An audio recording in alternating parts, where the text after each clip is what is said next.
I'm live.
All right. First, and keep his life. This is what we doing over here. We resting. We're chilling on the Sabbath. Where are you now? Sabbath. We're chilling on the Sabbath. The link is in the comments. You should be able to click on the link. They all confused. We're chilling on the Sabbath. We're chilling on the Sabbath. The seventh day of the week. We're chilling on the Sabbath. Friday sundown, Saturday sundown. Say we're chilling on the Sabbath while everybody's out doing what they want to do. I don't know where you are. We're reading scripture and singing to the Most High. Because we know the law and we keep the Father's holy commandments. So let people say what they want to say. Let them mock you for keeping this day. Yeah, we gonna be ready when Christ returns. You can go through the other one. They be having church on the wrong day, and they despise everything that we say. Yeah. Even when we show them in the holy word. The fourth commandment says, remember the Sabbath and keep it holy. So we should always honor the Most High. Do exactly what He says, and don't let the non-believers convince you that the law is done away with. You just rest and chill with the Most High, 'cause the Father knows who's here. So you tell them we're chilling on the Sabbath. Say we're chilling. We're chilling on the Sabbath. Don't call me. I'm gonna leave the ash on the phone. We're chilling on the Sabbath. Say we're chilling on the Lord's day. We're chilling on the Sabbath. Then you back on, you telling this right here. Now don't look for me on no Sunday. I don't know what you're doing now. At your church no more. Because in the comments, you should be Saturday. Are you there? See, I can show you in my Bible. Exodus chapter 20. Just scroll down and look at verse 8. Verse 8. The fourth commandment says, remember the Sabbath and keep it holy. And we should always honor the Most High. Honor the Most High. And do exactly what He says. And don't let the non-believers convince you that the law is not away with. You just rest and chill with the Most High, 'cause the Father knows who's here. So you tell them we're chilling on the Sabbath. Say we're chilling, y'all. We're chilling on the Sabbath. You can come through if you want to. We're chilling on the Sabbath and learn some scriptures about our Heavenly Father. We're chilling on the Sabbath because the fourth commandment says, remember the Sabbath and keep it holy. And we should always honor the Most High and do exactly what He says. And don't let the non-believers convince you that the law is done away with. You just rest and chill with the Most High, because the Father knows who's here. So tell Him we're chilling on the Sabbath. Say we're chilling. We're chilling on the Sabbath. That's all I wanna do is just chill with my Father. We're chilling on the Sabbath. So don't ask me to even go nowhere. We're chilling on the Sabbath. It's gonna be chilling, you know what I mean? Yeah. That's all we gonna be doing. Praising the Most High. So if they come at you wrong, you show them in the scripture. So you tell them we keep the Sabbath. They can come through. Tell them to come through and read some scriptures about my Heavenly Father. Father, we thank you, we praise you today for the word as it go forth. We ask that you will come and teach the word through the power of the Holy Spirit. Give us clarity in this word today, Lord. As I come before you, I'm asking you for help. I'm asking for clarity. I'm asking for instructions in your word. I'm asking that the truth of your word be revealed. In the mighty name of your awesome God. And we praise you today. Hallelujah. This is how we do it on the Shabbat.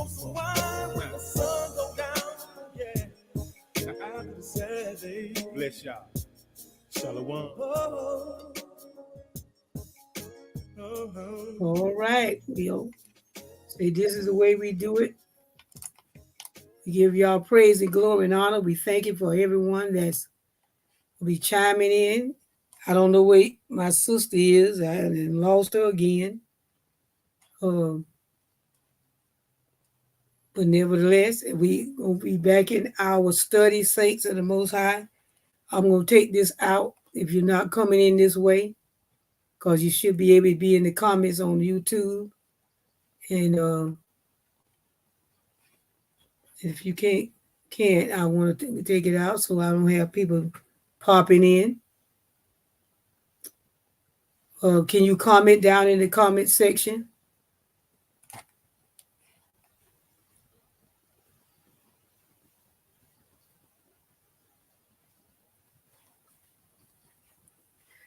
Anyway, well, let's keep going.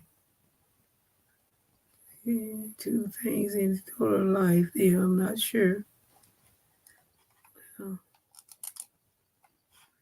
You're in two places there, look like.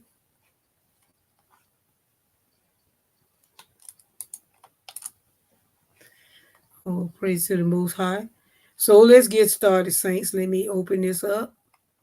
And if you can't come in, let me know. Send me a message of whatever going on, because I have no idea what's happening there. I got to keep moving. Alrighty. Yes.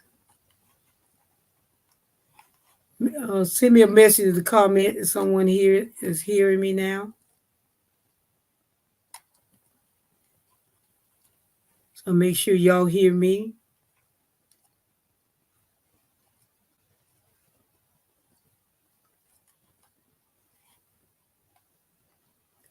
If y'all hear me, give me put it in the comment section for me, please.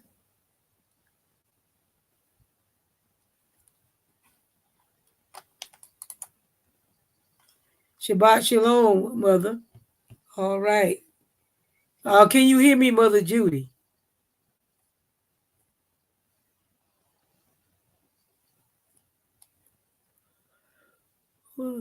Yep. Okay. Yes. My sister's still having an issue trying to come in. So, nevertheless, I'm going to go ahead and get started. As you see, we're getting back in.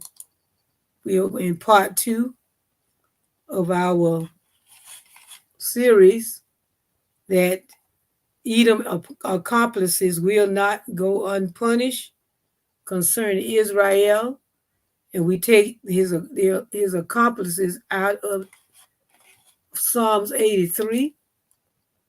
And let's get over here. Let's look and find out who's the accomplices is.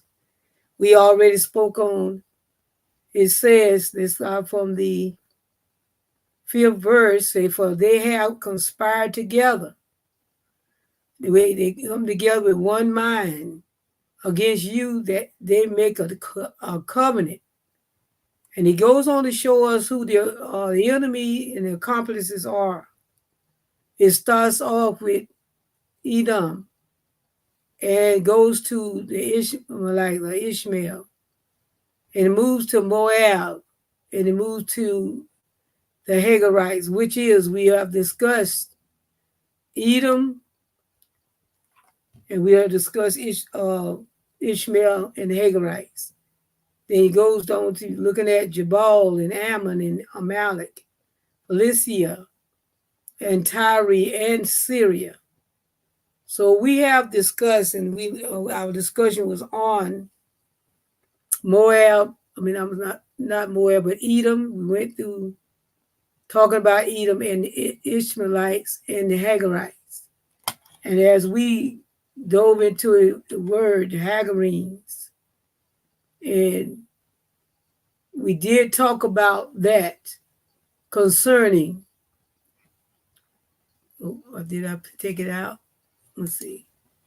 We talked about the Ishmael, talked about Edom, and it gives us a background on who these peoples are. So we want to know who are the accomplices and what will happen to them. Are they still around? Yes, they are. They're still around. And on page 13 of the Hagarenes and the Saracens, which is considered Ishmael. Not only is it considered Ishmael, it's considered Ishmael his offspring. So as we see here, I'm just going to read some of this because this is all about it goes into Ishmael as well. But it says the Hagarenes are the Saracens. The sheik of the district said, this land cannot be bought. It has no price. My family will hold it and trust till the time comes for Allah to awake out of sleep in yonder cave, pointing to the Machpelah, the true owner, say our father Abraham. This all started from Abraham. Abraham is the progenitor of Ishmael and his descendants. He's the progenitor of them, as well as he is the progenitor of Jacob's seed. He said, we keep it for him until the day of the resurrection of the righteous death. Then it will revert to him, which we talking about Jacob. He gets down, he said, we hear of the Ishmaelites in Genesis 37, 26 and 27, where Jacob's son sold Joseph to the Ishmaelites. They have always been around. Saints, I want you to take note in that. They've always been around. It says, where Jacob's son sold Joseph, their brother, to the Ishmaelites and the Midianites, merchants, for 30 pieces of silver. The Mohammed was brought up in a merchant man. When Nehemiah built the walls of Jerusalem, as stated in Nehemiah 6:1, he calls them his enemies. He's talking about the Arabians. We find out the Arabians are Ishmael. Their hands were against the Jews. And Josephus said the Ishmaelites were called the Saracens. That's why a lot of times you can't find these folks, their name changes. Then he goes on to tell us The Apostle Paul in Galatians 4:22-25 say, for it is written that Abraham had two sons, and he did. The one by a bondmaid, a slave woman, and the other by a free woman, which we know is the wife of Abraham, Sarah. But he who was of the bondwoman was born after the flesh. See, a lot of these people don't understand when they're not in the lineage. Not that y'all can't do nothing with them. They're considered born of the flesh because they're not part of the bloodline, a part of what Yah is doing. He don't count them as part of the perfect race. I put it like that, the perfect race. Because we see that in another book I read. Consider them as the perfect race. He said, well, it is written that Abraham had two sons, and one by the woman, the other by a free woman, but he who was of the bondwoman was born after the flesh, naturally produced. But he of the free woman was by promise. It was a promise. Because this promise has started that we would get a savior. And everything in the lineage here got to be by promise. We're going to even see some things that we didn't realize was part of the promise, but he's coming. He said, but he of the free woman was by promise, was through promise, which things are an allegory. For these are the two covenants, the one from Mount Sinai, which gendereth to bondage, which is Hagar, is Mount Sinai in Arabia. He said, is in verse 29 we read, but as then he that was born after the flesh persecuted him that was born after the spirit. Always been an issue. We read this last week, just catching everybody up. Even so it is now. Dr. Peters, in a lecture in Berlin, Germany, in the year 1888, before a distinguished author said that the rising in East Africa was a struggle of Mohammedans against invading Christianity. He said that in the interest of humanity, all the civilized world should cooperate, come together. We learn from history that when these two powers, the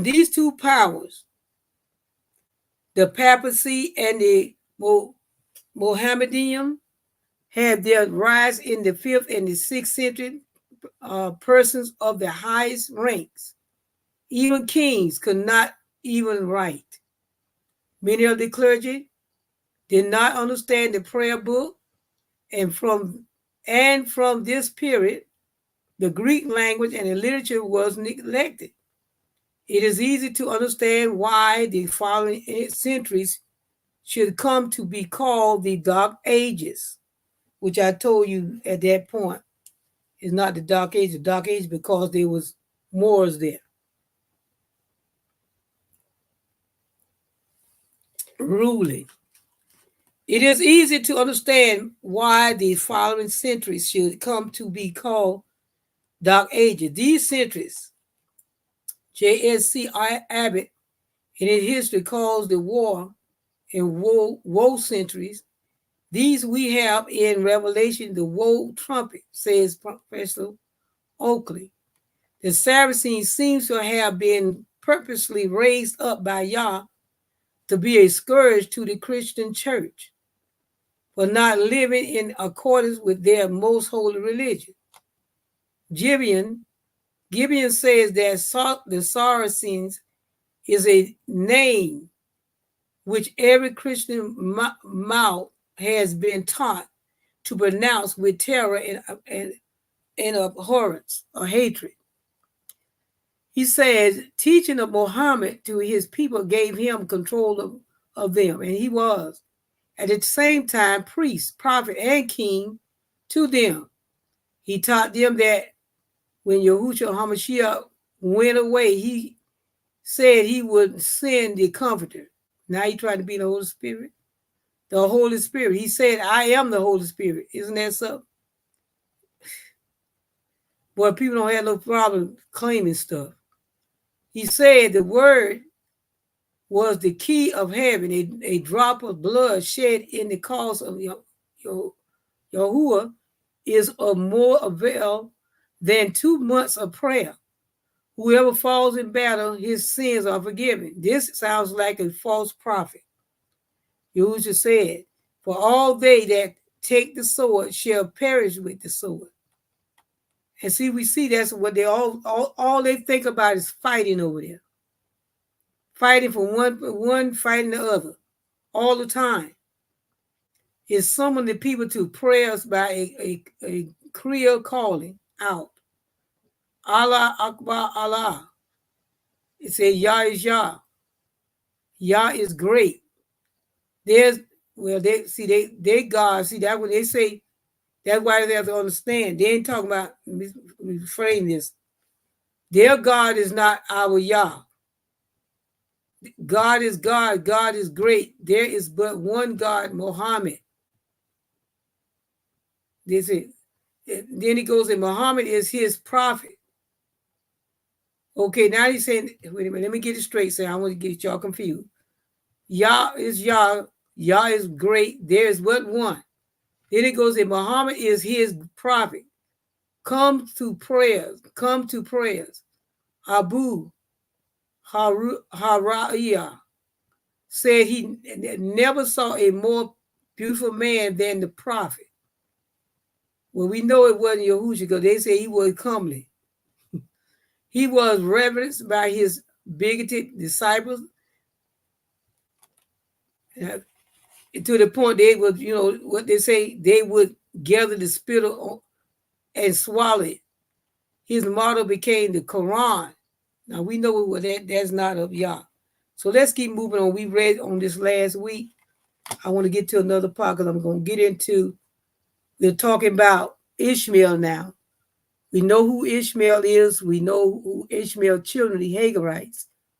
We know they belong to the descendants of Hagar, which is the woman, the bondwoman, the handmaid of Sarah. We also know that Yah gave Abraham to know that he was going to bless those 12 princes. He didn't say kings. He said 12 princes was going to come from him, and they were going to be like wild men. They're going to be all over the world. They're going to be multiplied. His death was succeeded by the series of invasion, and it goes on to say, and conquest, the most rapid and wonderful the world ever saw. Arabia had yielded to him before his death. Syria, Persia, Egypt soon followed. Within 12 years, 36,000 cities, towns, and outer castles were subjugated. 4,000 Christian temples destroyed and 1,400 mosques dedicated to the man of Mecca. Africa was soon subdued, the Moors converted, and a magnificent kingdom founded. In Spain, the city of Cordova could boast of 27,000 houses. So this lets you know exactly where he is. It tells you right now who Ishmael is. And not only that, Ishmael is the descendant of the Hagarites as well. It says the city of Cordova could boast of 27,000 houses, 80 public schools, 50 hospitals, 3,877 mosques, from the minute of which 800,000 persons were summoned daily to prayer. They are dedicated. Can we call that many of Israel together, saints, to pray every day? At the close of the 8th century, the banners of the crescent waved victorious over the whole Roman Empire, the victorious standard For the crescent was, I lost my place. The crescent was raised on the cold mountains of Tartary and on the burning side of Ethiopia. The Saracens, which we know they're Hagarenes, which we know they're Israelites. Not Israelites, but they are Ishmaelites. He said the Saracen Empire extended from the Atlantic to Japan and across the entire continents of Africa and Asia into Spain and France, as far north as Lari and over the Indian islands. He said concerning embracing Sumatra, Java, Borneo, Celebes, and the Manilas, the islands of Coram. One of the spicy islands may be taken as the eastern boundary of Islam, where its boundaries were found the sites of the oldest and most famous cities of the world: Nineveh, Babylon, Damascus, Memphis, Thebes, and Jerusalem. The 9th chapter of the Revelation contained the first prophecy of the Mohammedanism. And the first mention of the papacy is in this 9th chapter. So both reappear under different aspects again, but this gives the incipient state of each. The Catholic cities admit the force of the first, but deny the application of the latter. Yet it is impossible to separate the one from the other. They stand connected, saints, and related in their rise, and connected with related they fall. Though antagonistic to each other, both have been the great enemies of the church for centuries. He said the apostle described the Saracen invasions and the crimes and the cruelties that followed, and goes on to say in verse 20 and 21, and the rest of the men which were killed, killed by these plagues, yet repented not of the works of their hands, that they should not worship demons and idols of gold and silver and brass and stones and of woods, which neither can see nor hear nor walk, neither repented they of their murders, nor of their sorcery, nor of their fornication, nor of their thefts. The above description cannot possibly apply to the Mohammedans, who were not worshippers of demons, or images, or brass, or stone, nor Protestants, whose name indicates their abhorrence of such idols. They hated such adultery, but they worship man. Isn't that amazing? But the Romanist churches are full of images and dedicated to the saints. Go through all Europe and you will find no other people that worship demons and idols but them. You will see in their churches images of gold and silver and brass and wood and stone, and they prostrate before their worship. In other words, saint, you see this church they talking about is from the Roman church, and they were being persecuted by the Arabs and the as they call them, the Muslims, fighting against them. And they're still doing it because everybody over there is Muslim, Hamas and all of them. He said, you will see in their churches image of gold and silver and brass and wood and stone, and they prostrate before them worshiping. Now, read the last 2 verses of the 9th of Revelation. This power of the first 11 verses of that chapter was to be a scourge on idol worshippers. Muhammad was a determined opposer to idolatry in all its forms. We read in Professor Oakley's history, page 57, the command of Muhammad. See, Muhammad, they was trying to get, even today, That's why they cut people heads off now because they say they're Christians. Because they think they're right. He sent Ali to publish the 9th chapter of the Quran. It is called the Barat, or the immunity, after a treaty 4 months liberty of conscience was allowed to embrace Islamism,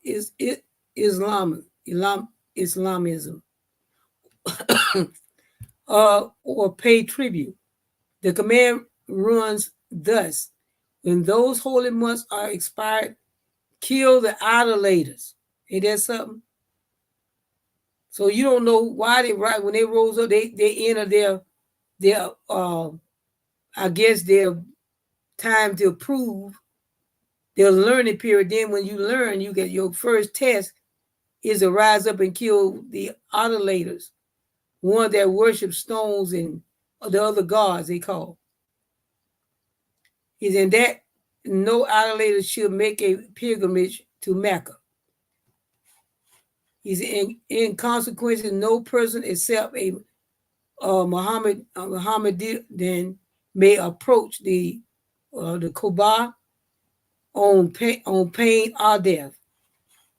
So in other words, nobody is not allowed. So saints, I think you got enough interpretation of who are Ishmael, who are the Hagarenes, and who are the Hagarites. They are used as locusts. They are symbolized as locusts. They are everywhere. And they destroy everywhere they go. So that goes on to show you. In this book, it kind of gives us a clear indication who to look for and the traits and the behavior of those folks. So we give y'all praise and glory. So we're going to move over.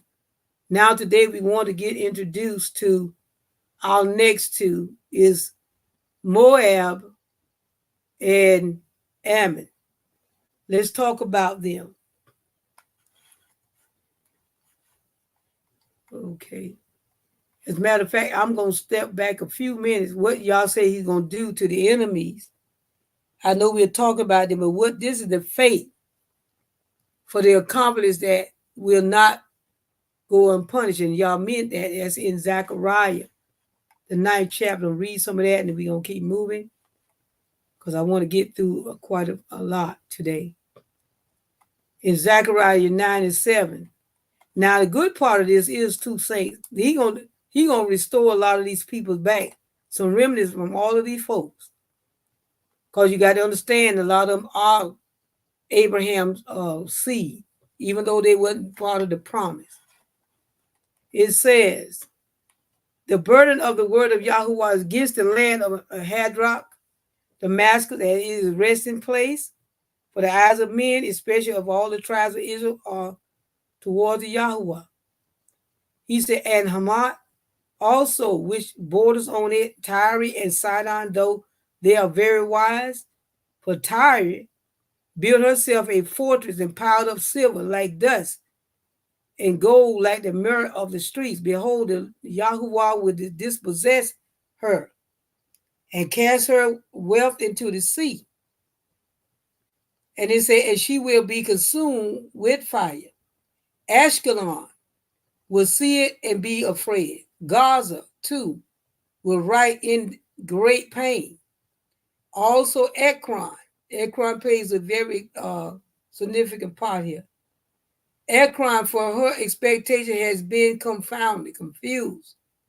Say, moreover, the king will perish from Gaza. Ashkelon will not be inhabited. And a Mogul, or either a Mogul race, of what that Mogul means, a bastard race. Let's look at it. Let me give it to you. A bastard race. Let's see.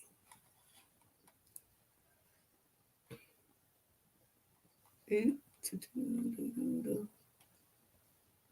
me get to 6. So that mean a mongrel race, mean a bastard race. And they don't belong to Yah. We'll dwell in Ashdod. He said, I will cut off the pride of the Philistines. This is his enemy. These are the enemies of Israel. And then he goes there, I will remove their blood from their teeth, from their mouth, and their detestable things from between their teeth. They are bloodthirsty men. Everything they think about is taking somebody out. But Yah said, I'm going to cut off the pride of Philistine, and I will remove the blood from their mouth and their detestable things from between their teeth. Then they will also be, listen what he said, they can also be a remnant for our Yahuwah and be like a clan in Judah. And Akron like a Jebusite. In other words, he's going to restore the land back, because we'll get into that. And while I'm talking about that, let me give you some background on this Akron. This is what's in store for the people, because we got to understand more. Ishmaelite is coming from the progenitor of Abraham, and these Moabites and all these other ones coming from the progenitor of Lot. So we'll get back to reading the rest of this, saints. And I'm just giving you a little snippet, and we're going to come back and put it all together. Not today, we'll definitely get it done. Because we got several more other these accomplices we're going to talk about. And we need to know who they are. Okay, let's get into this. Well, I'm not going to get into that. What is the significance of Akron in the Bible? Okay, let's get into this right quick. Akron, an ancient Philistine city, is first mentioned in Joshua. And that's the Joshua the 13th, the second to the third verse. He said, this is the land that remains, all the region of the Philistines and the Gershurites and the Shinar River on the east of Egypt to the territory of Akron. On the north, all of it counted as Canaanite land, though held by the 5 Philistine rulers in Gaza. As you can see, all this stuff is centered around Israel. All these same nations today, saints, are still there. That's what I want us to understand. They're still there. And as we can see, they're still there. We're still reading about it. They're still there, battling, still fighting. And it says, he said, on the east of Egypt to the territory of Akron, on the north of all of it counted as Canaanite, though held by 5 Philistine rulers in Gaza. That's Gaza, Ashdod, Ashkelon, and Gath, and Akron. So you got Akron as a city, you got Akron as a person. He said the territory of the Avites. The cities mentioned in this text, including Akron, were the 5 major Palestine cities. See, y'all gonna take all of that. Philistia of old was situated along the Mediterranean coast, which is now modern-day Israel. Let's read that again. Philistia of old was situated along the Mediterranean coast, which is now modern-day Israel, and what they call the Gaza Strip. The Philistines were long enemies of the ancient Israel. And we know the Philistines, that's where the giants came out of. Goliath came out of, they fighting against the Philistines. David fighting against Way before David showed up, they were fighting the Philistines. David just one that conquered Elijah there and turned them back because they saw our Elohim with David. So Ekron served as a significant border city of the Philistines during the Israelites' conquest of Canaan. Ekron came under the possession of the tribe of Dan. And you can find that in Joshua 43.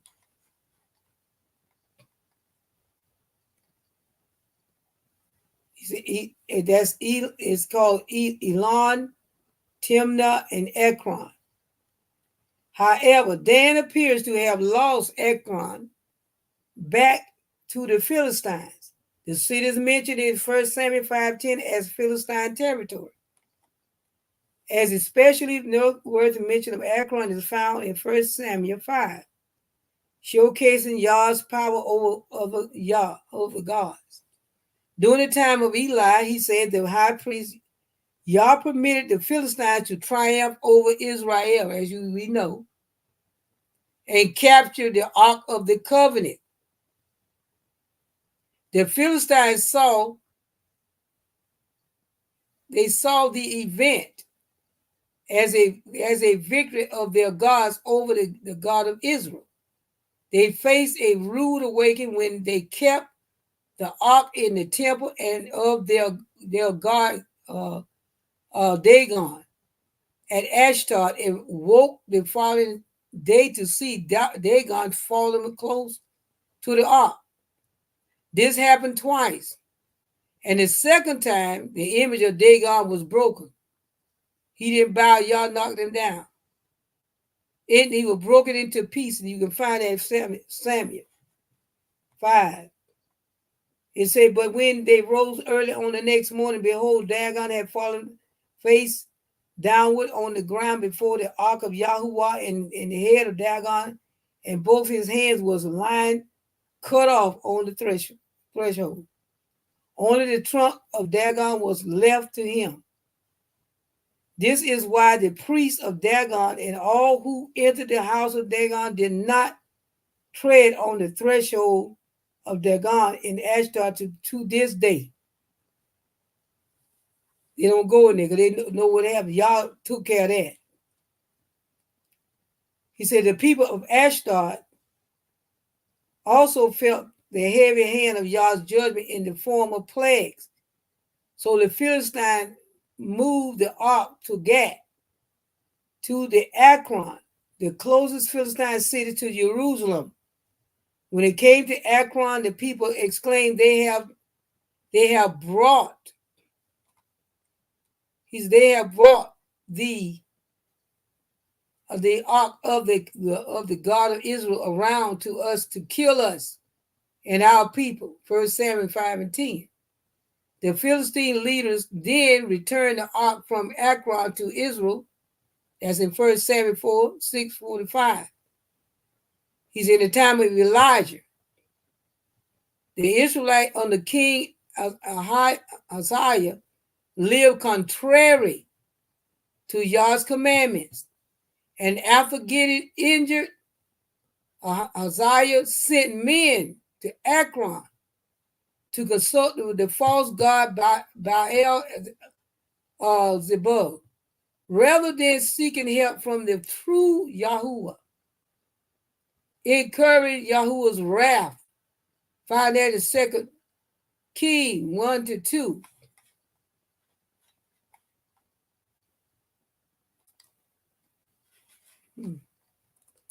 He says,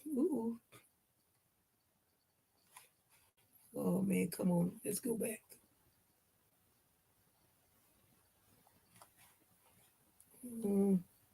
That just give you, I don't want to read all that. I hope I ain't messed that up. No, I did. But that'll give you a whole lot of, we might come back to that, saints. But that'll give you what y'all, actually, in essence of summing it up, really, because Ahaziah, which was part of Judah, sent men to Akron. He didn't consult the Most High Elohim of Israel. He sought his, just like most of our people do. They go other place trying to get answers. When all this witchcraft, let's call it what it is. Searching out things that they shouldn't be searching out when they can get the answer from the Most High, Elohim. And then it goes on to say, his attempt to consult Beelzebub at Akron marked the spiritual decline. See, this way it started. Spiritual decline of Israel at the time, with a few exceptions, the kings of Judah, after Solomon rebelled against Yah, eventually leading to exile in Babylon. Another passage that links Akron to sin and judgment in Zephaniah 2 and 4. Gaza will be abandoned and left. Gaza will be abandoned and Ashkelon left in ruins. And he says this is going to be done in the midday. Ashdod will be empty and Akron uprooted. Judgment is also mentioned in Jeremiah concerning these places and concerning these people, because we got to understand Philistia is one of the enemies, and we're reading about them now, which is the Philistines. He said Gaza will be abandoned and Ashkelon left in ruins. At midday, Ashdod will be empty and Akron uprooted. Judgment is also mentioned in Jeremiah. So I took the cup from Yahuwah's hand and made all the nations to whom he sent me to drink.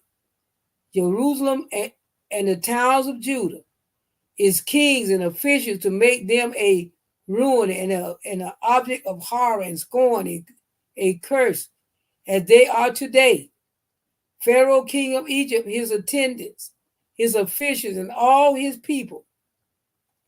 Say all his people and all the foreign people there, all the kings of Uz, all the kings of Philistine, those of Ashkelon, Gaza, Ekron, and the people left at Ashdod.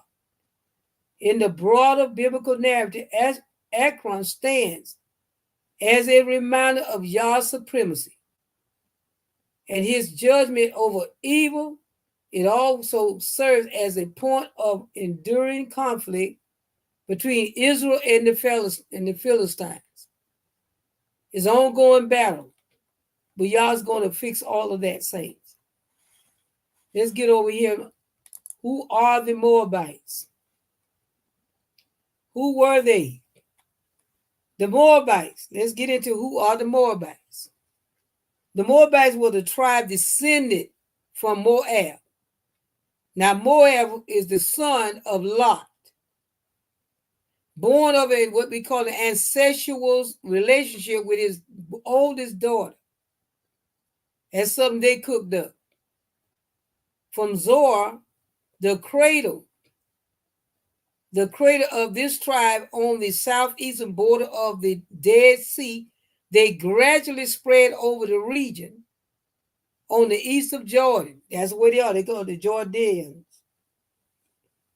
I want you to understand that the Jordaeans, we're trying to find out where they are. These are Moabites. These are descendants, progenitor of Lot. He says, the cradle of this tribe on the southeastern border of the Dead Sea, they gradually spread over the region on the east of Jordan. Shortly before the Exodus, the warlike Amorites crossed the Jordan under Sihon, their king, and drove the Moabites out of the region between the Arnon River Valley and the Jabbok River, and occupied it, making Heshbon their capital. The Moabites were then confined to where the territory to the south of the Arnon Valley. And let's look at that right quick. Hopefully we can get it. For Heshbon was the city of Sihon, the king of the Amorites, who had fought against the former king of Moab and taken all his land out of his hand. And for as Arnon, therefore the ballad singers say, come to Heshbon, let it be built, let the city of Sihon be established. For the fire came out from Heshbon, flame from the city of Sihon. It devoured the Ar of Moab and swallowed the heights of the Arnon. Woe to you, O Moab! You are undone, O people of Chemosh. He had made his sons fugitives and his daughters captives to what? The Amorites. King Sihon. So we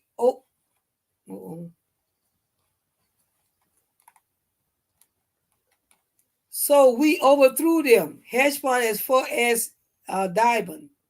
Perished, and it goes on to say, and we laid waste as far as Nophah. Fire spread as far as Medeba. As you can see, they was destroyed as well. But they still there. Some of them they didn't know they destroyed the country and they took over, and then they had to run. All they didn't take out. See, we got to understand all these nations. See, they talk about Israel being cursed. Let me make this clear. All these nations that's come out to Israel, Yah has put a curse on them as well. They don't talk about that. They hide all that. They love to tell us that we are cursed people. But I come today to reveal their secret. They're cursed too. It goes on to say, during the exodus, the Israelites did not pass through Moab, but through the wilderness to the east, eventually reaching the country to the north of Arnon. Then the Moabites were alarmed, and their king. Now you got to understand, there's another thing that the Moabites done too. We got to understand this is a descendant from Lot.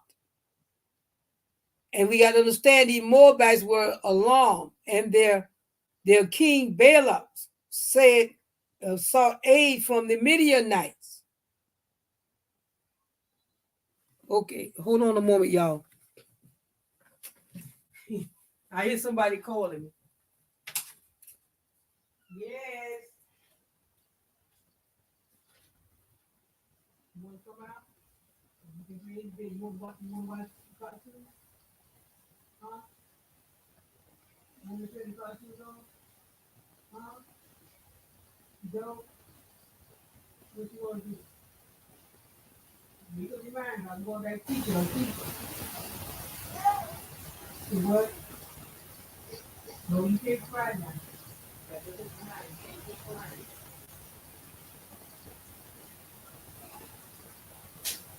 You put it up, right? You want some little snack?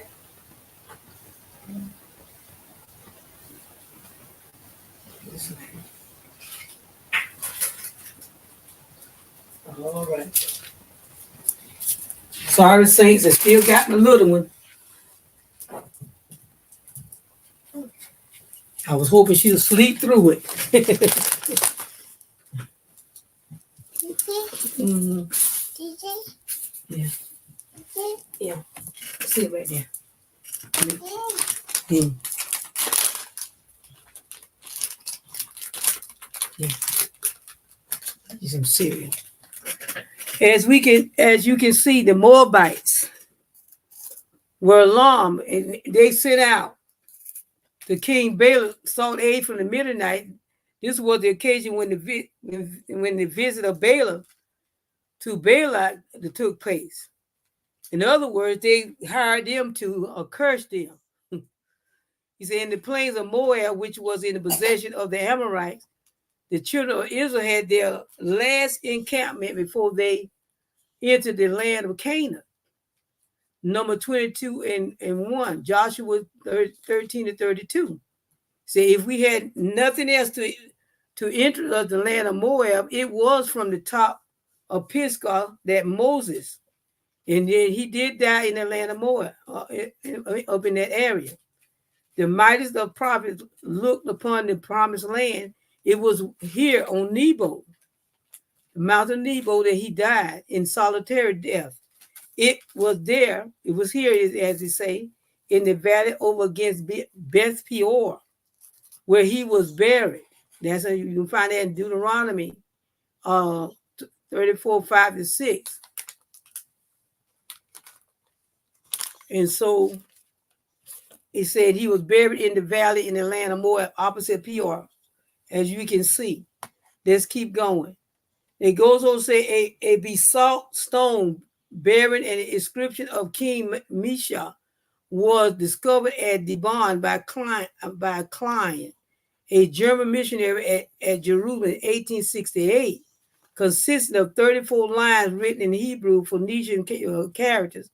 The stone was set up by Misha about 900 BC as a record and a memorial of what we call victories. He said it records Misha's war with Omri. All this is found in that land, saints. His public buildings and his wars against the Huronians. This inscription supplements the corroborates the history of King Misha recorded in 2 Kings 3, 4 to 27. It is the oldest inscription written in the alphabetic characters. And in addition to its value in the domain of Hebrew antiquities, as we can see, saints. Now, what we're going to have to also remember, and I'm going to drop down, perhaps the most significant part of the Bible, the character is from Moab. Now, we know who Moab is, but we also forget that Ruth came from Moab. She was a Moabitess. She was married. As we can see, she was married to one of Ruth's sons. She said, who was it? The woman of Moab, but was genetically. See, this is why I say we can't never say what y'all will or will not do. We can never understand how y'all does things. We just have to believe and trust him in his doing. Because there was a promise made that Messiah would come. Who will know that is Moabitess woman, the progenitor of Lot, which was a nephew of Abraham, descendant will come, will play a part in this. Even though when we look at it, we got to look at the whole lineage here. For Moab, Ruth, who was the woman of Moab, who was the woman of Moab, but was genetically linked to Israel through Lot, the nephew of Abraham. Ruth is an example how Yah can change a life and take it in a direction he has foreordained, and we see the working, as the word is saying, out his perfect plan in Ruth's life, just as he does with all his children. Romans 8 and 28 say, although she came from a pagan background, and we know she did, because you know they worship Ashdod, Dagon, they worship all those gods. Auntie, you're right. Yeah, I see. Auntie. Mm-hmm. You're right. Yeah, I see. I had to have the light on. He has foreordained, he said, and then goes on to say, there was a plan in Ruth's life, just as he does with all his children. Although she came from a pagan background, Moab, once she met the Yah of Israel, and we have evidence that she did, Ruth became a living testimony to him by faith. See, we got a lot in let me say this, saints, even we might be called the peoples of the Most High, the chosen. We still got to come back to the Father by faith. We still got to walk by faith for this walk.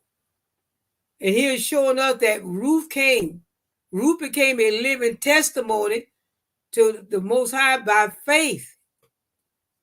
Ruth, the Moabitess, is one of the few women mentioned in the genealogy of Yahushua HaMashiach. She played a part in the coming of the Messiah.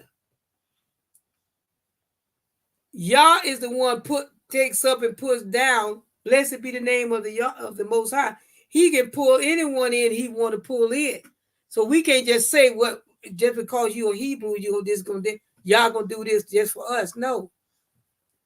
It's documented all through his word. And like I said earlier, when I read in Zephaniah that they got all this blood and all they think about shedding blood. But in Zechariah 7, 9 and 7, it tells us that he gonna take that blood and stuff out of, he gonna even get a remnant out of Moab. Let me prove this, because they prove all things. Let me go back to it. He said, I will remove their blood from their mouth and their detestable things from between their teeth.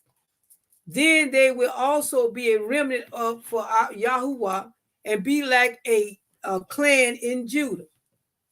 He said, and the Ekron like a Jebusite. He telling you all these ones that they're fighting against, they're all offspring, like the progenitor of Lot, whether it be the progenitor of Abraham. Some of those going to be remnant saints. It is this, the Zephaniah give us clear indication of that. He tells us exactly what to expect. We'll get back to that. He also telling these are all the enemies of Yah's people. But he also let us know in the midst of those enemies, he's going to pull out a remnant.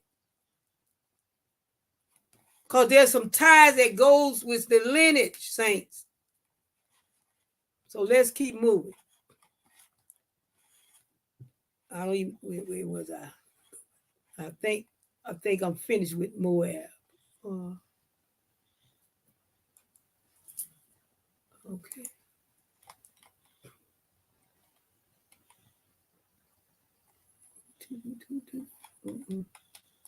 Yeah, I'm finished with.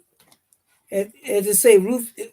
Yeah, we at that bottom here. Although she is a pagan she does have a pagan background. Look at all the things that Moab did. I mean,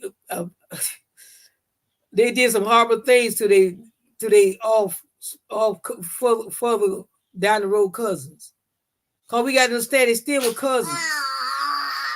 They still was kinsmen. Still warring kinsmen, but y'all still going to pull out of that. When we talk about these people, we forget that they still kinsmen. One coming from Lot, progenitor of Lot, one coming from the progenitor of Abraham. So we see a lot of this going on, but we don't. Don't want us to forget that the Father is going to have to take a remnant out of these folks. Not all of them, because he's going to destroy them. They're going down, but he will take a remnant from them. What's the matter? Let's look at, and I'm going to stop at the Amorites today. I got some more stuff to bring, but I want to bring this out. Like I said, I don't want to be on these lessons long. I got somebody who won't let me be on there very long.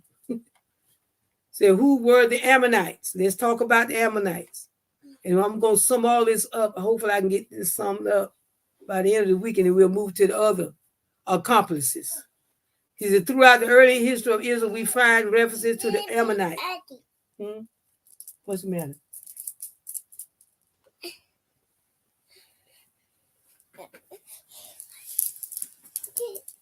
Okay. Let me give you this first. Here. Let me give you one of these. One of them for your nose, okay? All right. And I'll get you coloring. Okay, he said throughout the early history of Israel, we find references to the Ammonite people. Who were they? Where did they come from? What happened to them? The Ammonites were a Semitic people. This is what he's saying. They're Semitic people. They were Semitic people. A Semitic people. Closely related to the Israelites. Despite that relationship, they were more often counted enemies than friends. Now, they was not. Let's correct some things here. the Ammonite was not Semitic. This also, well, I don't know, because if they're going to be Semitic, that means Moab got to be Semitic. Because both of these came from Lot. This one, Ammon came from the younger daughter of Lot. And then it goes on to say, well, I guess you could call them Semitic too, in that respect. Close related to the Israelites, despite the relationship, they were more often counted enemies than friends. Abraham's nephew was the progenitor of the Ammonites. After, he says, and I'm looking on the big screen, y'all. If it look like I'm looking away from you, I'm not. I'm just pulling it up here where I can get it. Mm-hmm. What? Yeah, I'll get you some colors in a minute, okay? Oh, a boo.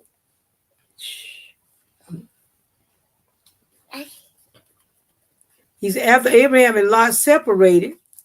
Lot settled in the city of Sodom, where Yah destroyed Sodom and Gomorrah because of their wickedness. We all know the story. Lot and his daughter fled to the hill country on the southern end of the Dead Sea, probably because thinking they were the only people left on the earth. Lot's daughter gotten drunk and had an incestuous relation with him to produce children. The older daughter had a son named Moab from the father, and the younger child gave birth to, he called it Ben Amini, son of my people, which called the Ammonites.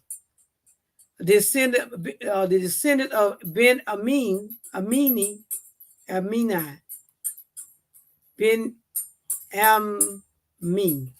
Ben Amin, were a nomadic people who lived in the territory of modern day Jordan. That's why he called it the Jordaeans.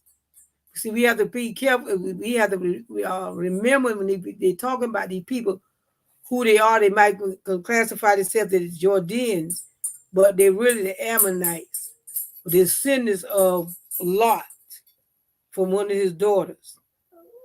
In the name of the capital city, Ammon, they call it Ammon, instead of they don't pronounce it. And another way, they look at the way they spell it, Amman instead of Ammon. Ammon. Ammon. He reflects the name of those ancient inhabitants. Okay. Mm-hmm. Yeah. I tried to. Yeah, that's a line. And it goes on to say, you got to be quiet now. Let me get this done. He said, then it said, it reflects the name of those ancient inhabitants. Let's keep moving. He said, in the times of Moshe, get out your mouth. In the times that Moshe, the fertile plains of the Jordan River Valley were occupied by the Amorites. Now, the Amorites, and then we talk about the Ammonites. We're going to talk about the Amorites. The Ammonites and the Moabites. I'm going to put you down. When Israel left Egypt, the Ammonites refused to assist them in any way. And Yah punished them for their lack of support, as we saw in Jeremiah 23, the 4. And let's read that right quick. And Yahweh, even the 10th generation, none of them may enter the assembly of the Yahuwah forever, because they did not meet with bread and with water on the way when you came out of Egypt. And he said, because they hired against you Balaam, the son of Peor and Peor, the Mesopotamia, to curse you. That's why y'all was mad with them. And he said they wouldn't be able to enter his kingdom for what? Even to the 10th generation. They're going to be cursed up to the 10th generation. But we also see in Zephaniah, now you want to put that stick down. In Zechariah, we see where the Father's going to make a remnant out of some of them as well. They're going to be a part of the remnant that he's going to together. And then let's keep going. And it goes a later, however, as the Israelites entered the promised land, Yah instructed them, when you approach the territory of the peoples of Ammon, do not harass them or contend with them, for I will not give you any of the land of the people of Ammon as a possession, because I have given it to the sons of Lot for a possession. The Israelite tribe of Gad, Reuben, and the half of Manasseh claimed the Amorite territory. Didn't y'all just told us that was not theirs to claim? They claimed the Amorite territory bordering the Ammonites. Put that down before you stick yourself in the eye of me one. He said the Ammonites were a pagan people who worshiped the gods Milcom and Molech. Yah commanded the Israelites not to marry. Listen what he said, and that's exactly what he did. Yah commanded the Israelites not to marry these pagans because intermarriage would lead the Israelites to false gods, and he already knew that. He said Solomon disobeyed. And that's all these men that talk about all these wives that they can marry and they can do all this. This is what the word says. Solomon disobeyed and married Naamah, the Ammonite. And as Yah had warned, he was drawn into adultery. He wasn't too wise. He was to be led into something like that.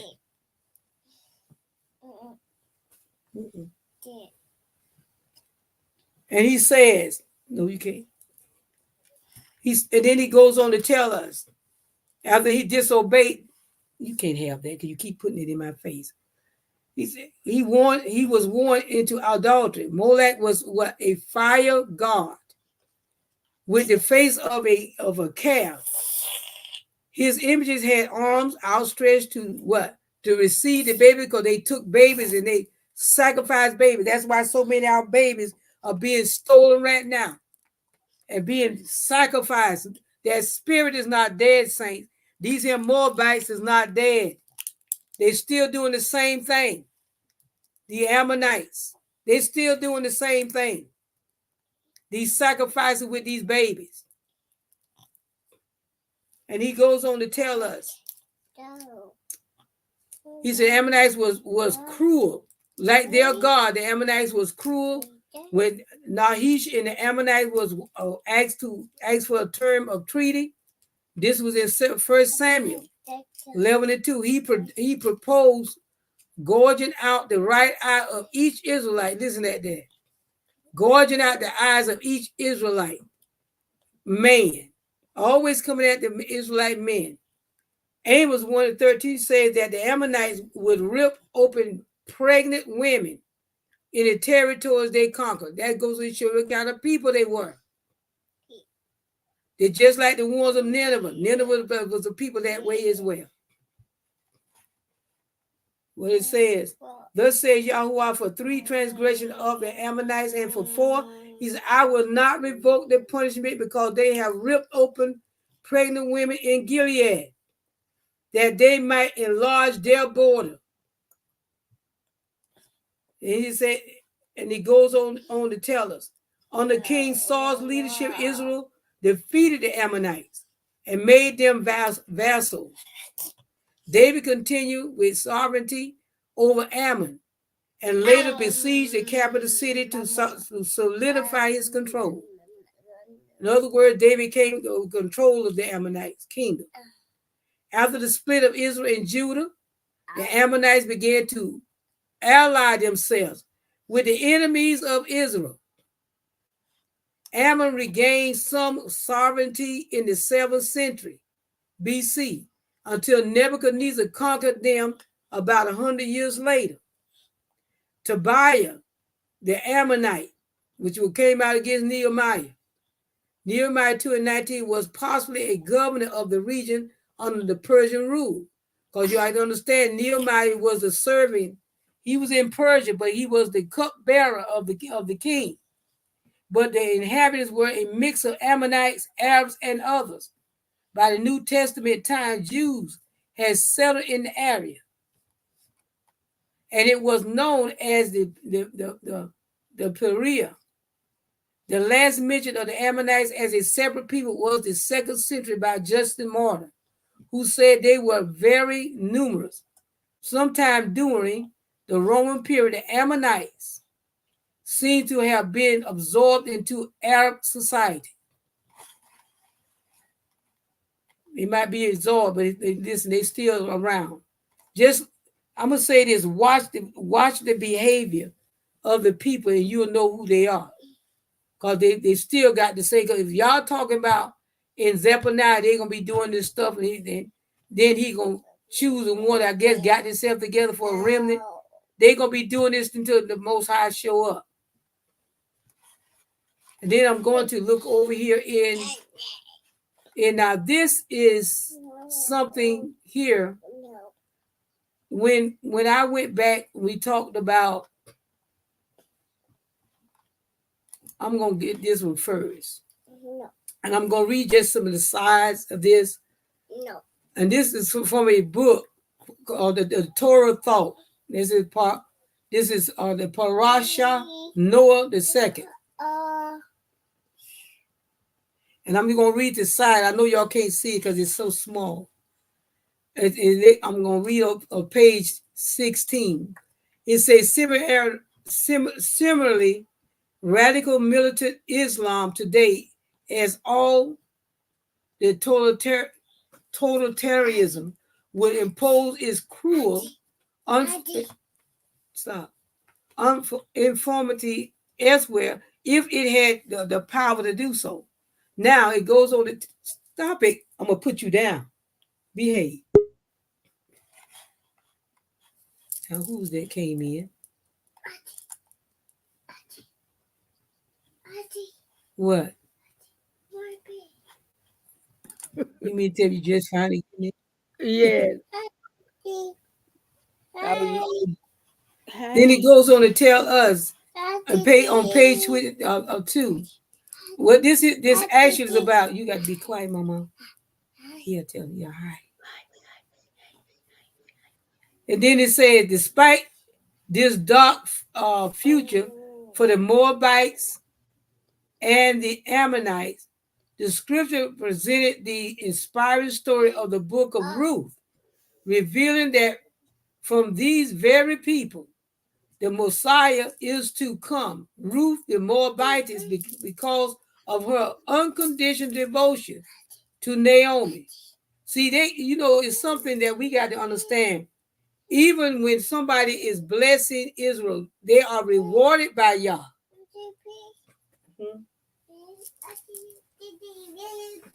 Yeah, see, can you get it? Can you get it?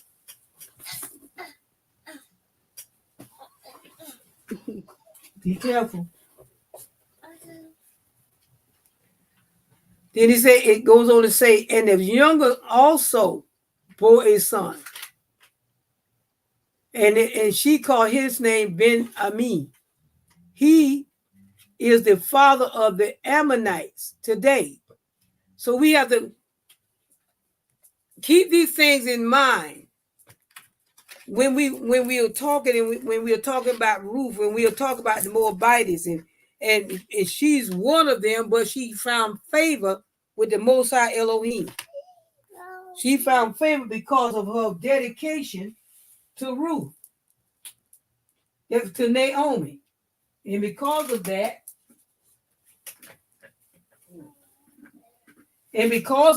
she became what in the lineage.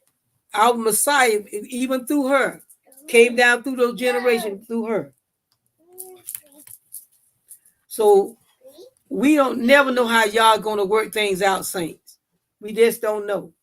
We can't never say never. He ain't gonna never do nothing for what we don't know people's heart. We don't know the ability that y'all look upon them. So we can never say what y'all won't do. We don't know the mind. He done told us straight up.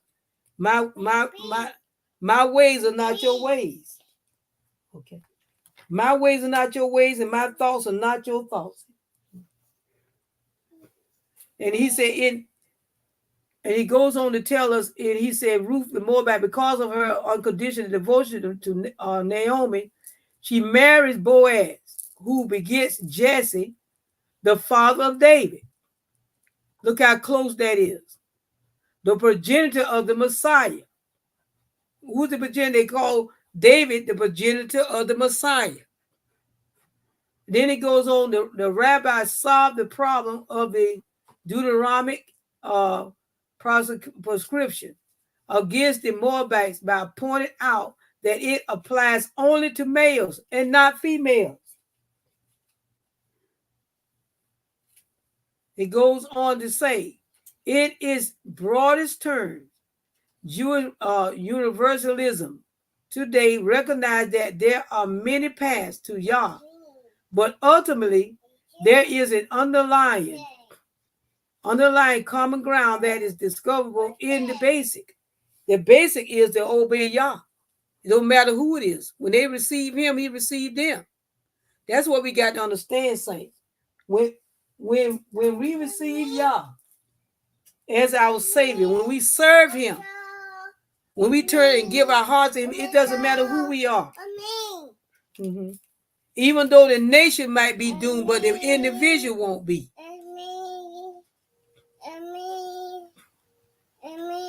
Yeah, I mean, what you trying to tell me? I see.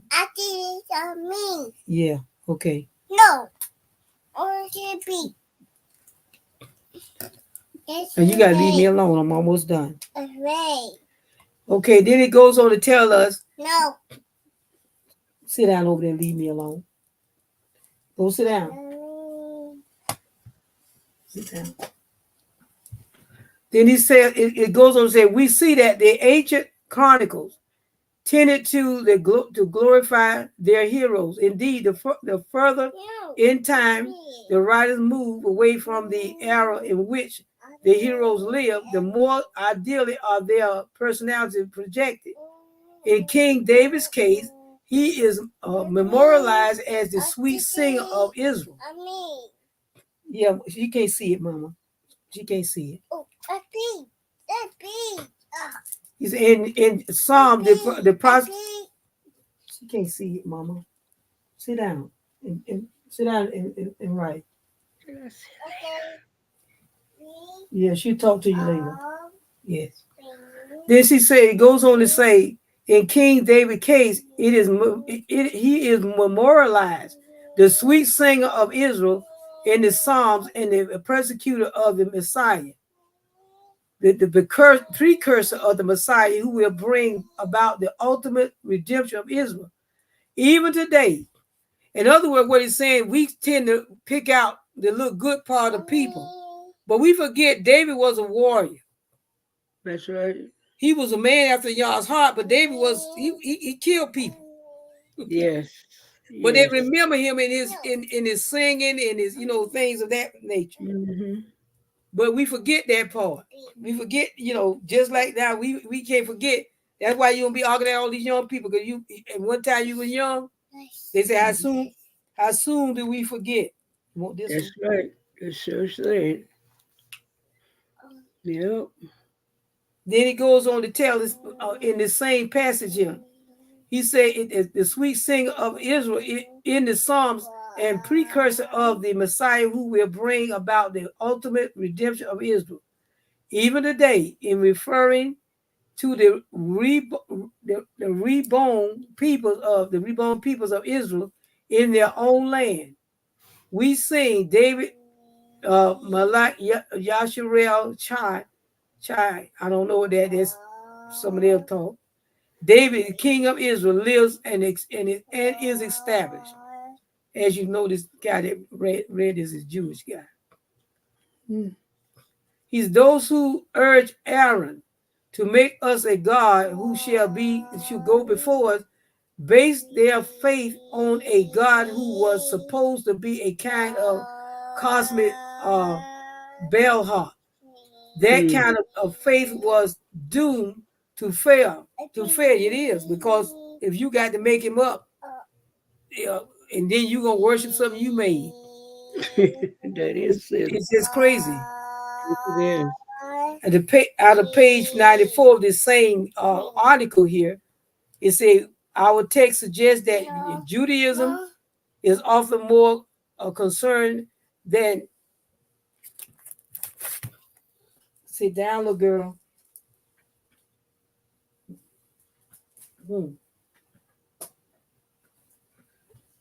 It says our text today suggests that Judaism, we know this who that is often more concerned that we ask the right question than that we provide pat answers.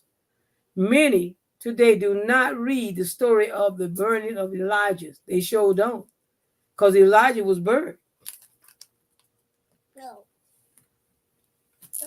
As we say, our modern day execution, that he was literally he was burned.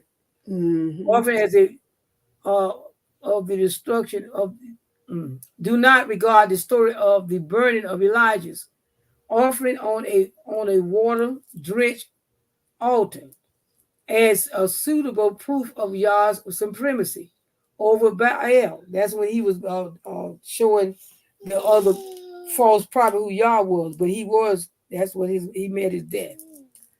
The real issue is not what Yah does for you, but what Yah demands of you. Listen to that. Read that again. The real issue is not what Yah does for us, but what Yah demands of us, saints. What is he demanding from us? What do he want us to do? Want us to be? That's what he's looking for. He was looking for that person that will follow his commands. Worship of Baal was meant to provide healthy crops and abundant flocks, or at least a kind of insurance policy against crop failure. Ain't that something? They're going to go worship Baal. And instead of coming to the Most High Elohim and offering up their garden and their seeds up to him to bless them when they go into. She mocking me down here. The blessing of the blessed is the seed, the bless their garden, to give their increase. No, they go get a God, and they sacrifice babies and all foolishness. Go sacrifice the innocent for crops and stuff. He said, in abundant flocks, or at least a kind of insurance policy against crop failure. You're going to do all that instead of going to the one that's speaking and it come into existence. If he demands it, it's going to come forth on our behalf. It is clear that the physical institution, whether the tabernacle in the wilderness or the temple in Jerusalem, in Solomon's time, or the synagogue or the chapel today, it is not to be an end in itself, but the environment in which one pursues wisdom and the understanding heart. Wisdom goes before what? Beyond the concept of intellectual knowledge. It is best rendered by the Yiddish word satchel, because it sure ain't real Hebrew. And it is just the capacity to apply knowledge and experience.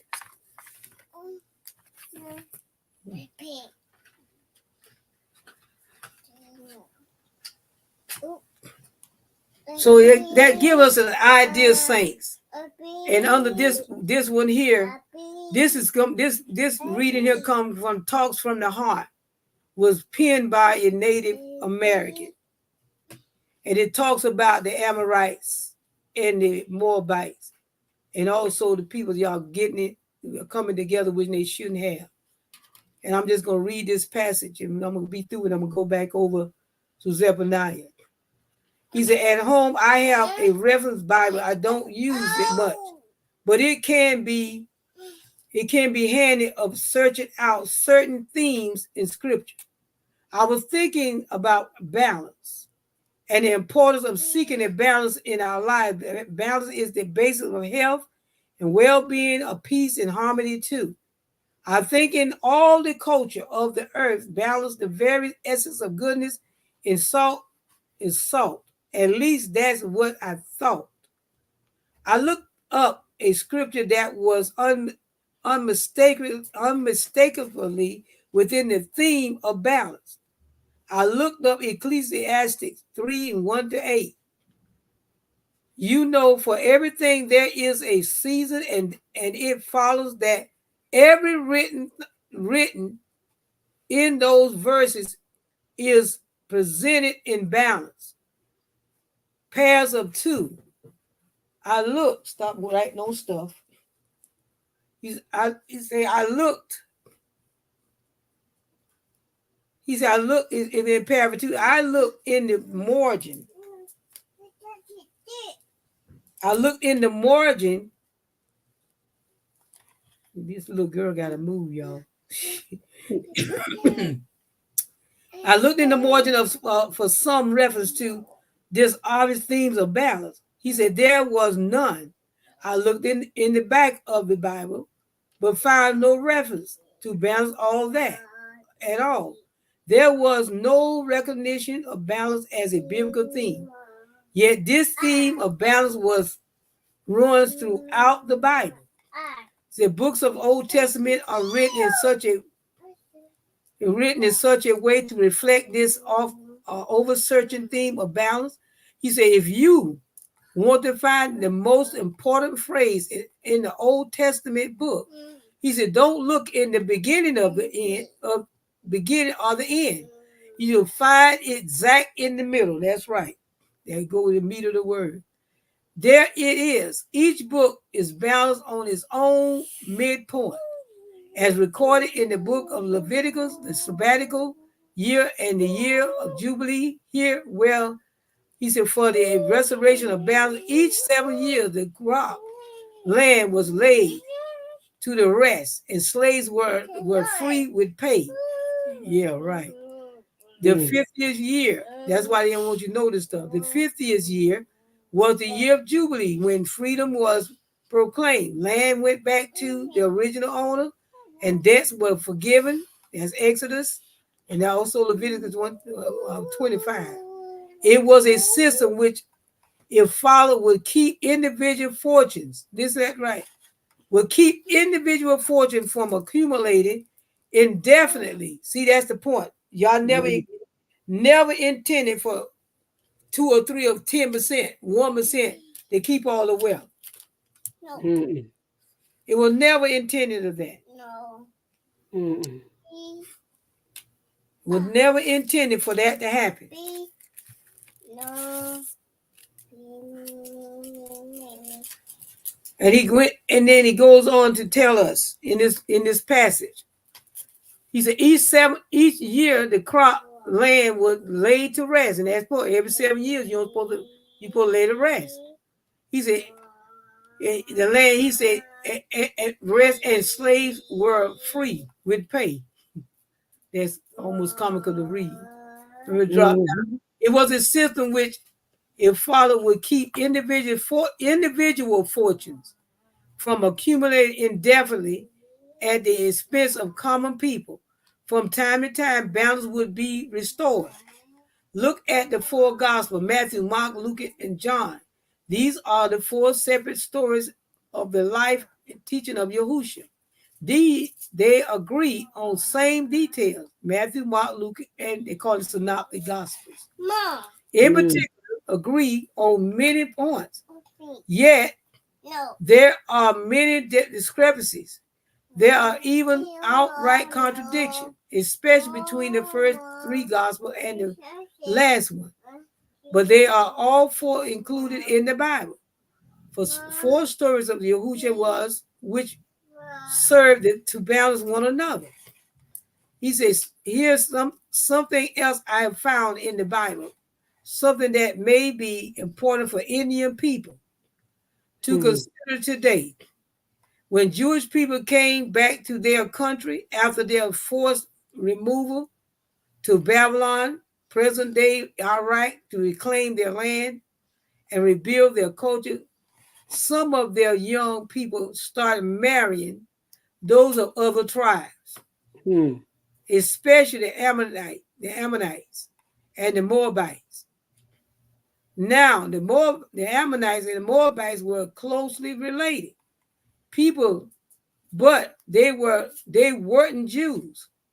When the great teacher Ezra came from Babylon to Jerusalem, he found out about all these intermarriages that was going on.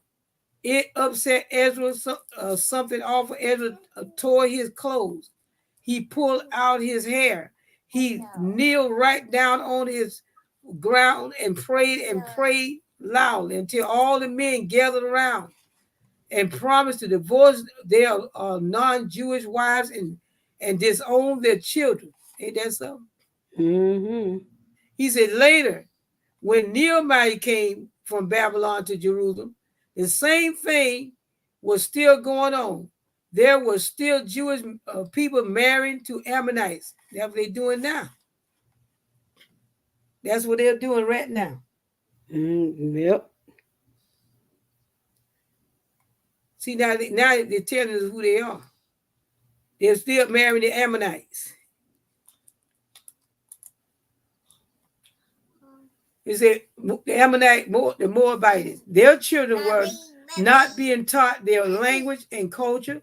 Well, Nehemiah got mighty upset too. He threw a regular fit, cussing and fighting. Nehemiah didn't pull out his own hair. He pulled out everybody else's hair.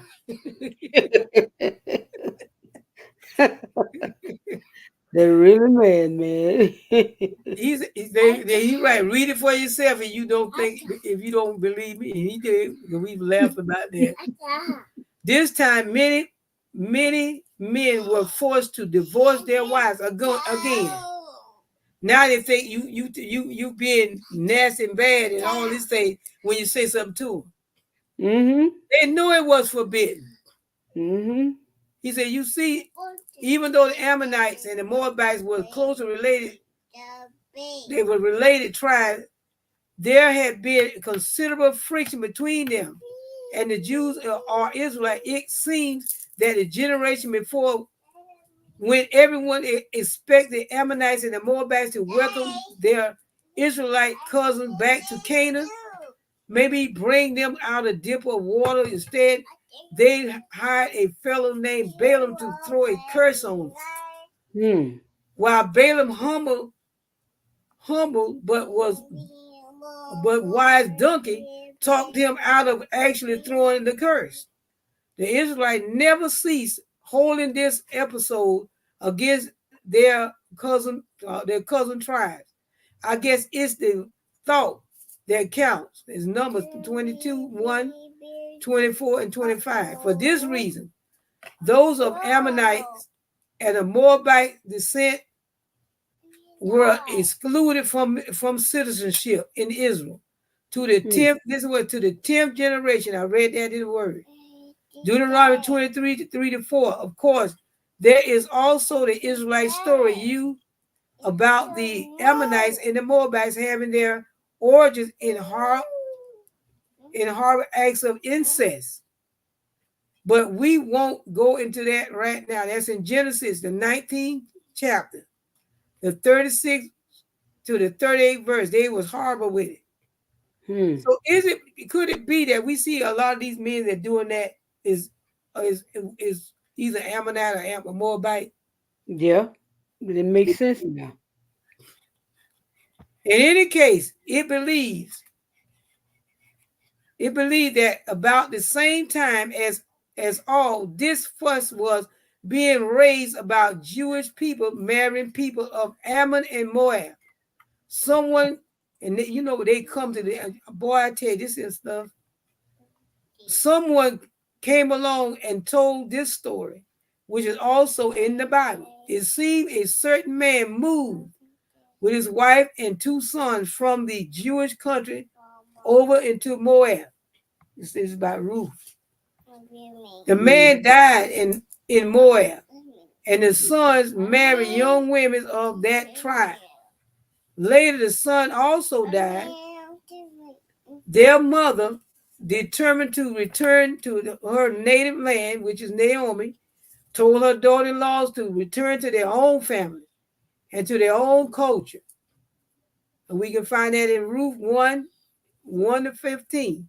One of the youngest women stayed in Moab, but the other, named Ruth, replied, "Don't urge me to leave you or to turn back from you. Where you go, I will go, and where you Mm-hmm. stay, I will stay." This would got her in the lineage. Your Yep. people will be my people. Your Elohim will be my Elohim. Elohim. Where you die, I will die, and there Yeah. I will be buried. Ruth Mm-hmm. moved with her mother-in-law, Naomi, to the town of Bethlehem, where she met and married a grain farmer named Boaz. They had a child named Obed, a Mm-hmm. grandchild named Jesse, and a great-grandchild named David.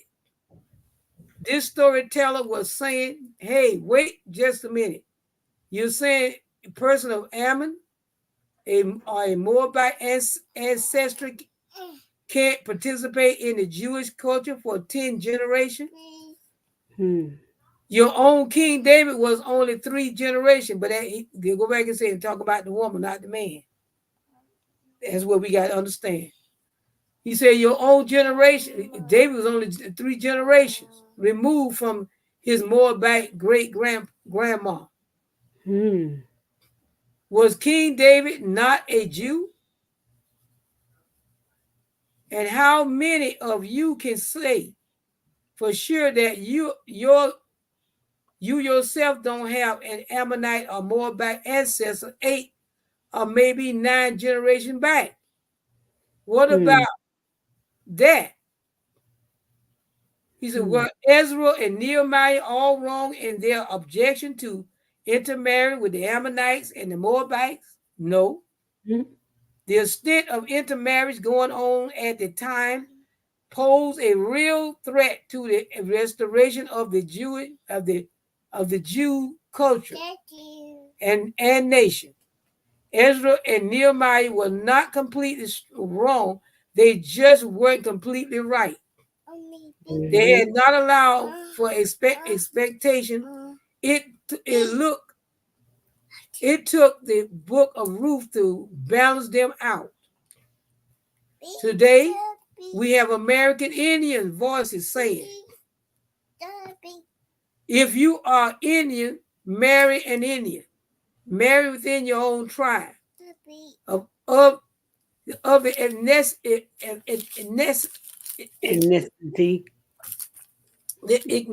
ethnicities in the country, American Indians are the ones most likely to marry outside of their ethnicity, outside of their culture.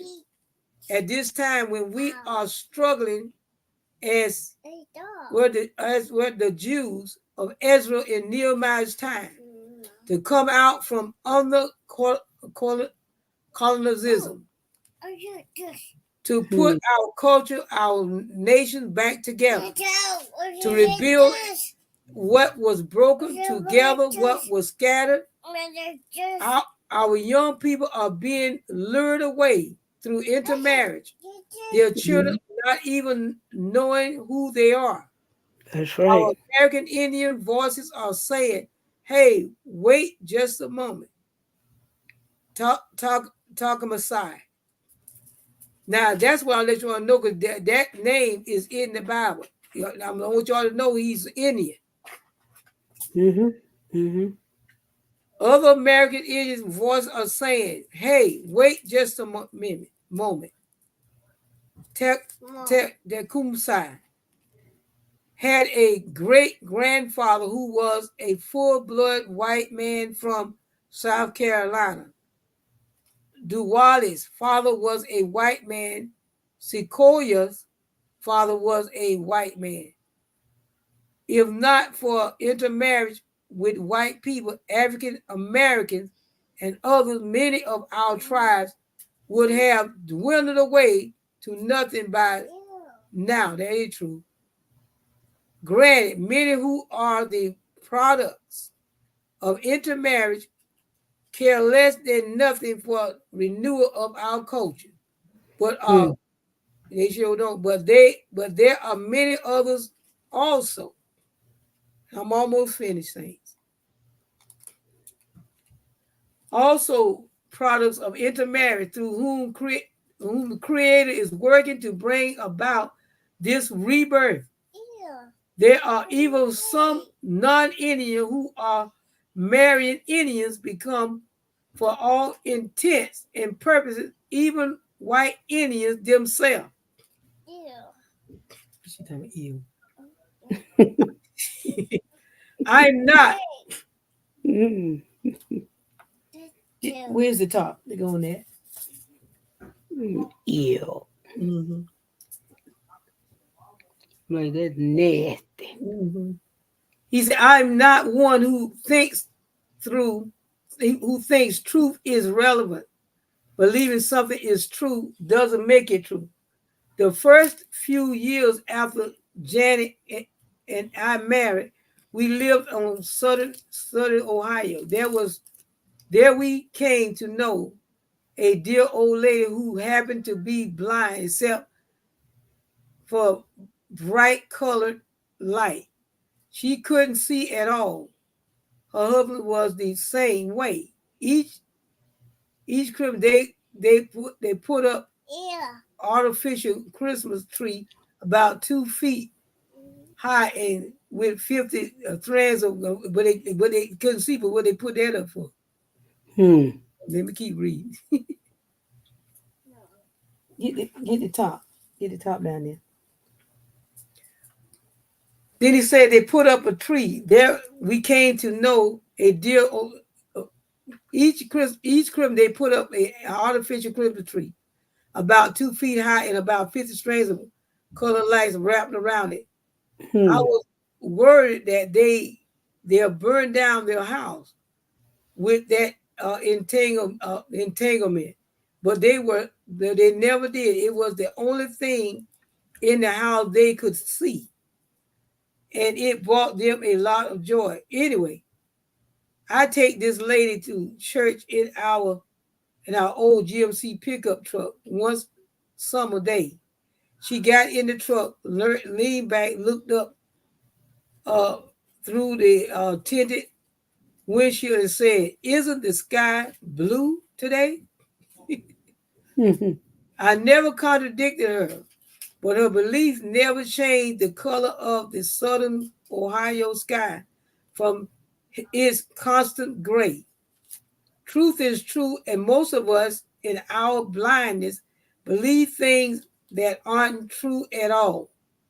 I don't believe truth is relevant. Still, at best, we may also have a relevant grasp of the truth. Sometimes, Hmm. in a conflict or controversy, one side may be relatively right and the other side just dead wrong. Both sides are dead wrong, and other times, partially true may be found on both sides of a controversial issue. Sometimes the real truth is found in the balance of voices that seems to contradict each other, as with Ezra and Nehemiah and Ruth, with the with their two views on Indian intermarriage, or with any number of other controversial issues which need to tend to divide. Getting back to my reference Bible, there was no recognition of this theme of balance. If any of you have reference Bibles, please look in there to see if you can find any reference to balance as a biblical theme. I'm thinking that Western culture has lost its understanding. This is disturbing. A society with no concept of balance, a society with no recognition of a need for balance. may be spinning out of control while believing they are following some imagined straight line course of progress. There can be no spring and summer without fall and winter. That which lifts itself high will be brought low. That which is pushed down will be lifted up. And then it goes on saying, I'm going to be finished with this. Creator grants freedom to all creation. This is proof of creator goodness.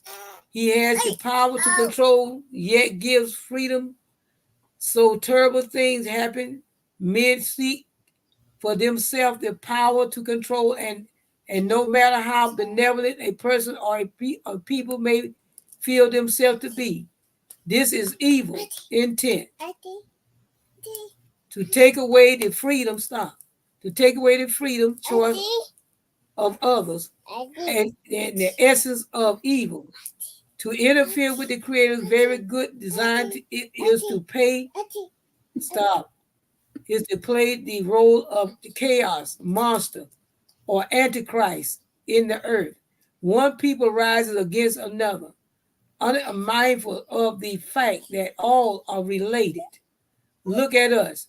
They say we are the best, we are the strongest, we are most evolved. We one nation, one culture, because becomes dominant among its neighbors, or even reaches out to control the whole earth.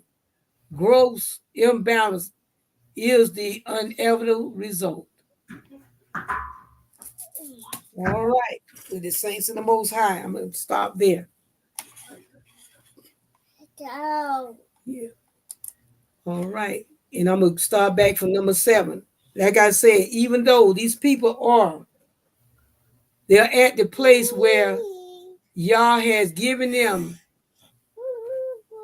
He's going to cut off, and I'm going to be in. We talked about today the Moab, the Moabites, and we also talk about the Ammonites.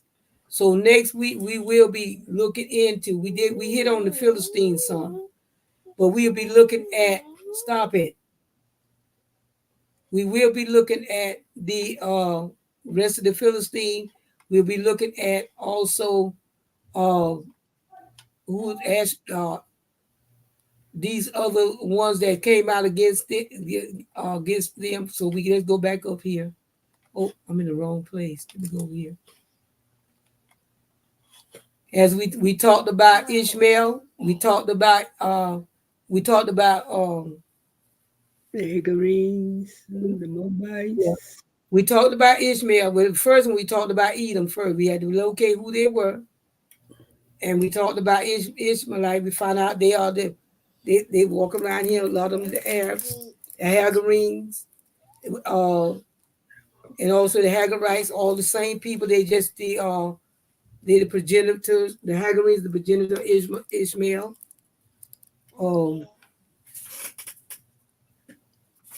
And also we looked at the Moabites and the Ammonites. We know who those are. Those are the progenitors of Lot, the 2 daughters of Lot.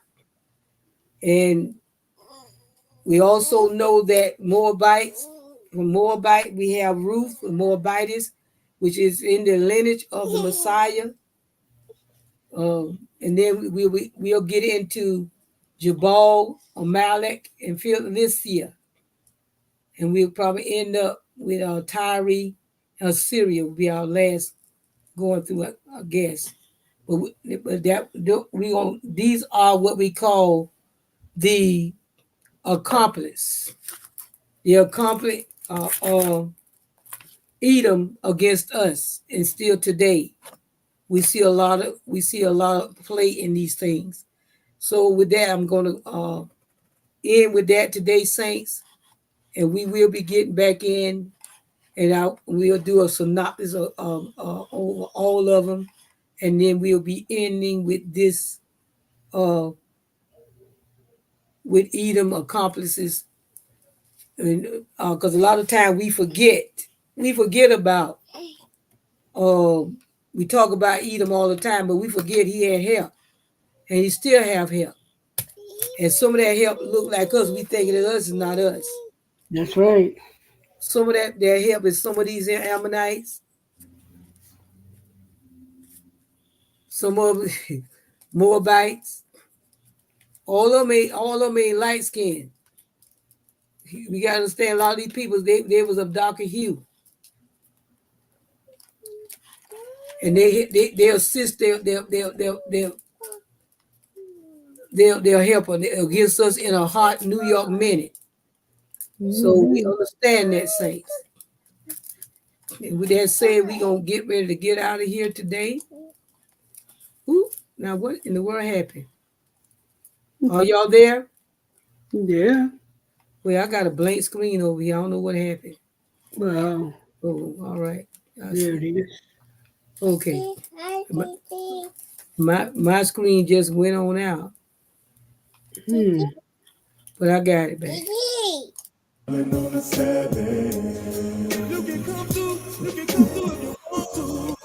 We're chilling on the You chilling on the Sabbath? and learn You some chilling? scriptures about our Heavenly Father. We're chilling on the So we want to thank you, praise you, saints in the Most High.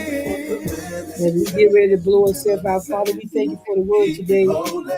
We thank you for this lesson. But sometimes we get so caught up in names we don't even relate who's who. You can blow it in a minute. You want to blow tonight? Blow us out. Go ahead. You got to blow high, loud. I put the loud blow out.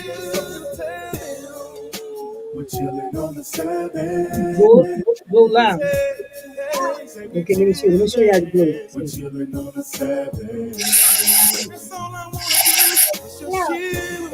Don't you tell me though, because you don't leave me.